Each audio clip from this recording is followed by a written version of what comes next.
right, let's dive in today, folks. We're tackling Elon Musk. Elon Musk, yeah. And we've got excerpts from Walter Isaacson's biography to help us along. So you think you know him, right? Right. The memes, the Mars thing, the tweets.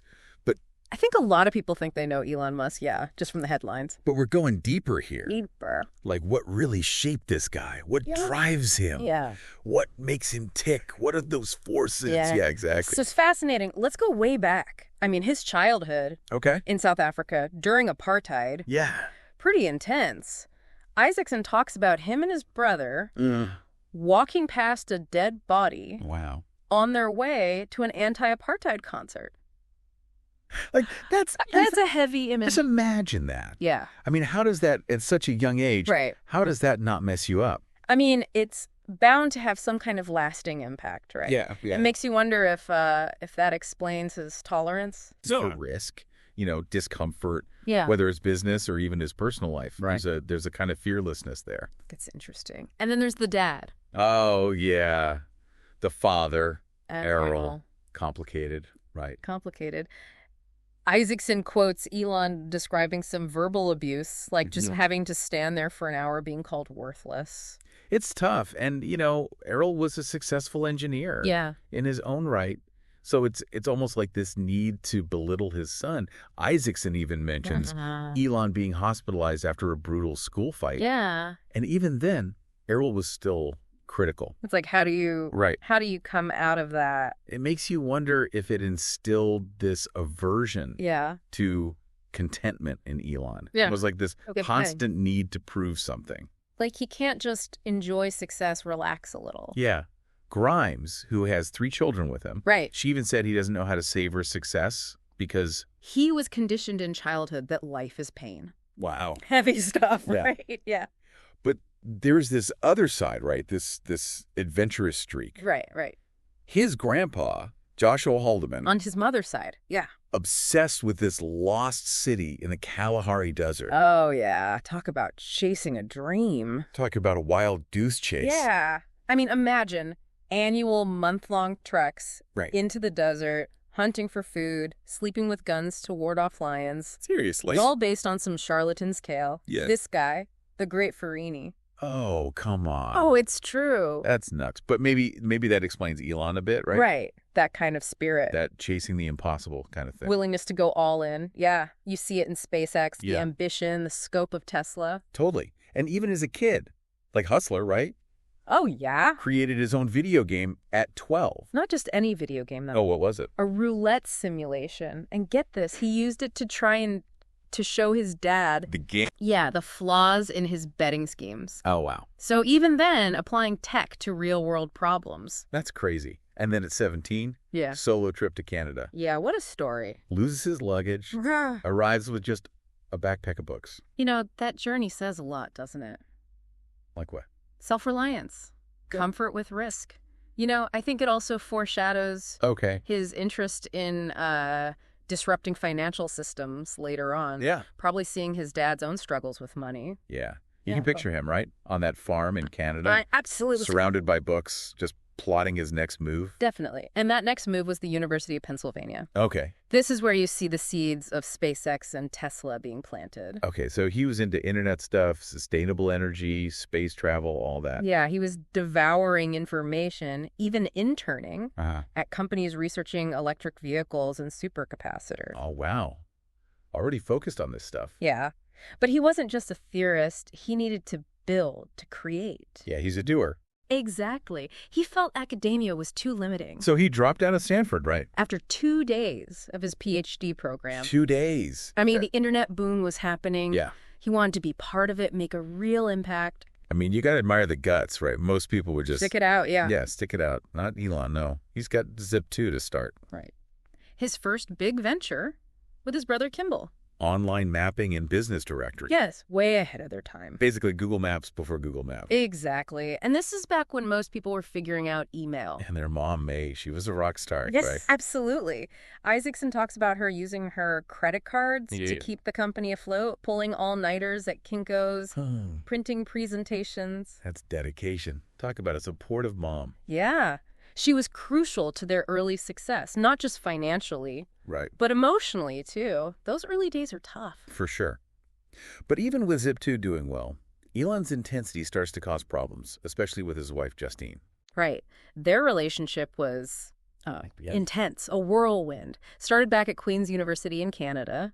Yeah. But Justine often felt overshadowed by Elon's drive. Yeah, it's hard to compete with that. And then he launches headfirst into X.com. The banking thing. Yeah. His attempt to revolutionize the whole banking industry. Huge gamble. Wow. Bold move. But it led to PayPal, right? Right. After merging with Confinity. And this is where you see his knack for attracting top talent. Oh, yeah. Peter Thiel, Max Levchin. Brilliant guy. They all bought into his vision. So PayPal's a success, but Elon's already thinking bigger. Literally bigger. Space. The SpaceX dream starts to take shape. Starts with this almost comical trip to Russia. Wait, what? He's trying to buy refurbished ICBMs. No way. To kickstart his space ambitions. You gotta be kidding me. I mean, imagine those meetings. That was hilarious. This young entrepreneur walking into the Russian space program. He's trying to buy ICBMs. Trying to buy missiles, yeah. That's wild. But those deals fell apart, and it led to a key realization. What's that? He could build his own rockets. For cheaper. For way cheaper. That's classic Elon, isn't it? Yeah. Turning a setback into an opportunity. Absolutely. Challenging conventional wisdom, finding a better way. That's SpaceX in a nutshell. Make space travel affordable. More accessible, yeah. And he brings in this incredible team, Tom Mueller, a self-taught rocket scientist, and Gwynne Shotwell. She brought order to Elon's, let's say, chaotic vision. Yeah. They faced so much skepticism. 3 failed launches of their Falcon 1 rocket. Rough. But they persevered, learned from each failure, kept pushing forward. So that resilience, that's what sets him apart. For sure. So while all that's happening, he's also messing around with cars.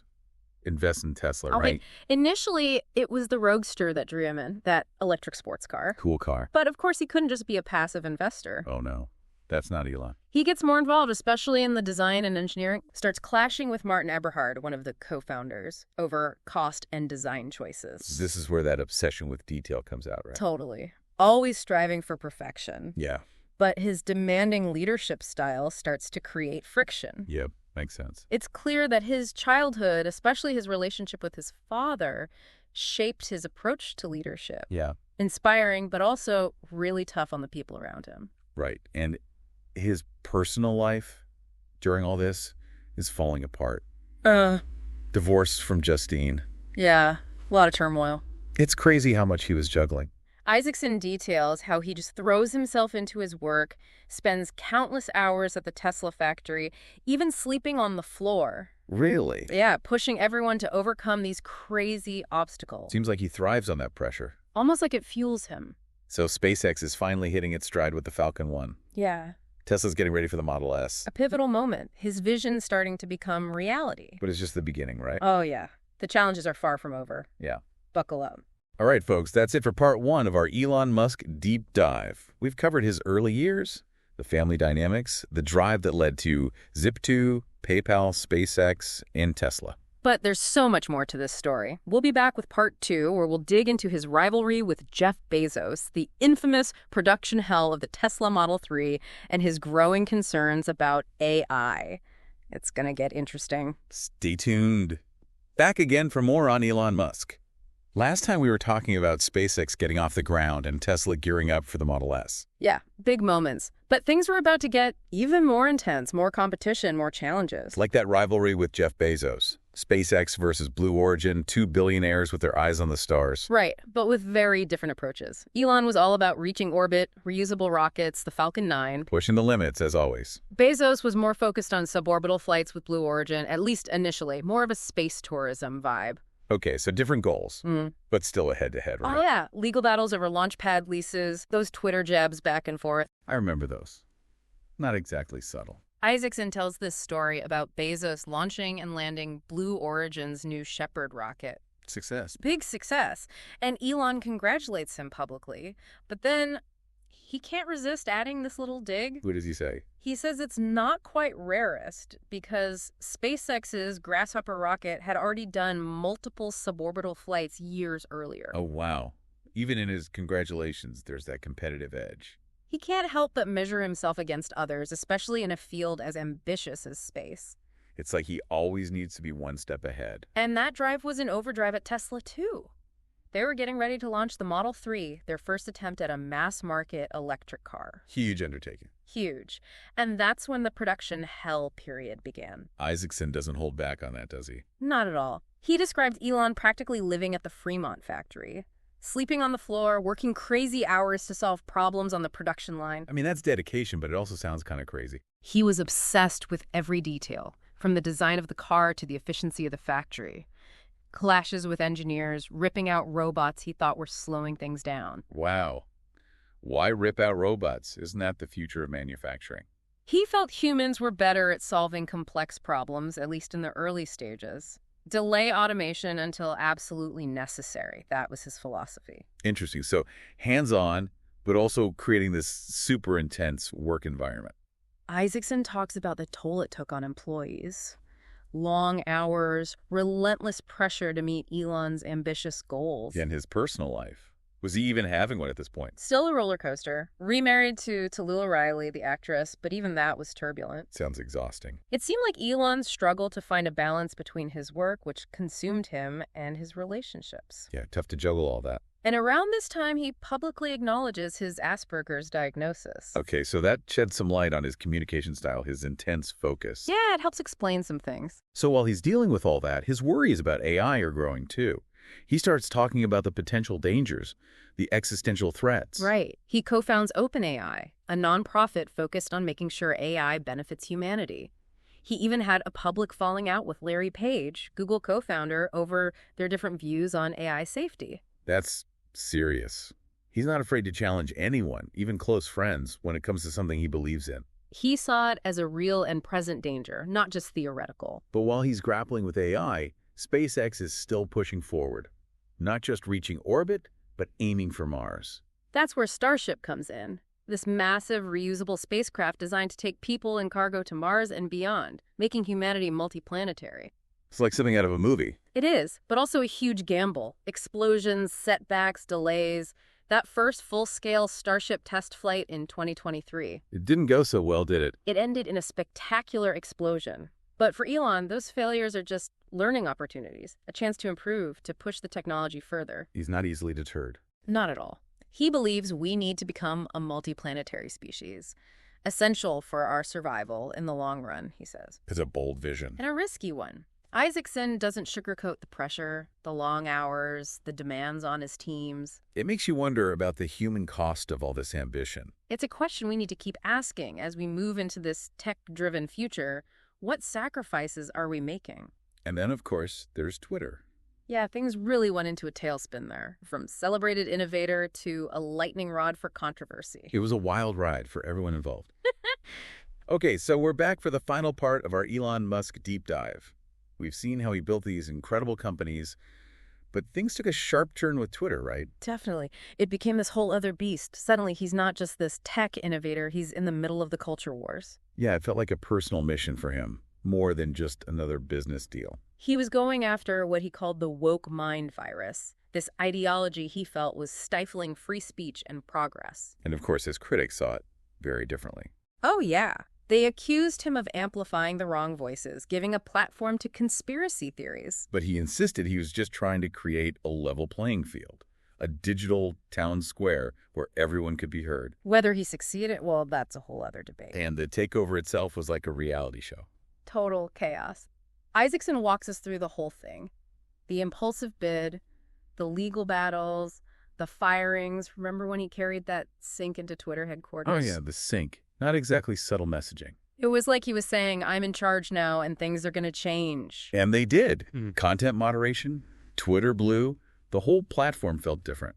But that impulsiveness, it also got him into trouble. Like that time he tweeted a link to a site pushing conspiracy theories about the attack on Paul Pelosi. Yeah, not a good look. Even if he was trying to challenge the narrative, it made some people question if he was spreading misinformation. And some Tesla investors got nervous. They felt his Twitter stuff was distracting him, hurting their brand. But he just doubled down, said it was part of his mission, his personality. He wasn't going to back down, even with all the criticism. It's almost this paradox, right? This brilliant engineer, this visionary, but also prone to these impulsive moves that backfire. And through it all, he's still juggling this crazy personal life, more kids, multiple partners. It's a lot. Isaacson makes it clear that even someone as driven as Elon needs connection, needs some balance. It takes a toll. But even with all the Twitter drama, he never lost sight of Starship. That's the ultimate moonshot, right? This giant reusable spacecraft meant to take us to Mars. It's mind-blowing when you think about it. A rocket taller than the Statue of Liberty. 100 people, 100 tons of cargo. It's straight out of science fiction, but it's happening. Of course, it hasn't been smooth sailing. Explosions, setbacks. Remember that first full-scale test flight? The one that ended in a giant fireball. Yeah, that one. But Elon, he sees those as learning experiences. Iterate, improve, push the technology further. He really believes we need to be a multiplanetary species, that it's essential for our survival. A bold vision. So after this deep dive into Elon Musk, what have we learned? I think we've seen how his childhood shaped him, how his drive and ambition fueled his success, but also created conflict and controversy. He's a complex figure. Yeah. Brilliant, but flawed. Pushing boundaries, but sometimes at a cost. He's a reminder that progress isn't always neat and tidy. It can be messy, chaotic, full of contradictions. So what's his legacy? I guess that's up to each of us to decide. He's changed the world, that much is certain. But the ultimate impact of his actions, his companies, his ideas, that's still unfolding. Well, we hope this deep dive gave you a new perspective on Elon Musk, the man behind the headlines. And as we head into this future shaped by technology, it's crucial to think critically, to consider not just what's possible, but also the ethical questions, the human costs, the long-term consequences. Thanks for joining us on this journey. Keep questioning, keep learning, and stay curious about the world around you.